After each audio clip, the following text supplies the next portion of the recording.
Le président américain George Bush aurait déclaré être favorable à un raid israélien sur l'Iran, selon un important membre du Pentagone. Diffusée par le journal britannique Sunday Times, la déclaration de Bush précise que les États-Unis seraient convaincus qu'une attaque aérienne dissuaderait le président Ahmadinejad.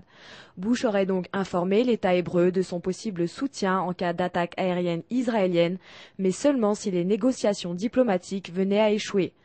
De son côté, le candidat démocrate Barack Obama, qui doit effectuer une visite en Israël cet été, devra prendre position en cas d'attaque militaire durant cette période. Pour l'instant, le candidat démocrate prône des négociations inconditionnelles avec Téhéran, ce qui est contre l'avis des Israéliens. Risqué, toute réelle prise de position pourrait alors compromettre sa course à la Maison-Blanche. Feu orange donc pour les États-Unis, car les conseillers militaires américains mettent toujours en avant les risques qu'impliquerait une attaque aérienne sur l'Iran. Les États-Unis ont également fait savoir aux Israéliens qu'ils ne pourraient pas utiliser les bases militaires américaines en Irak et qu'ils ne devaient attendre aucune aide de la part des forces américaines.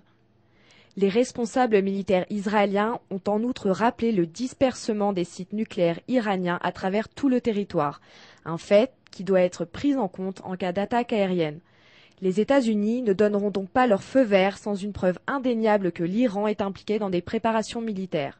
La semaine dernière, les États-Unis avaient vu d'un mauvais œil les tests de missiles Saab 3 effectués par l'Iran, même s'ils ont estimé que ces essais ne présentent pas de danger immédiat contre des cibles israéliennes et américaines.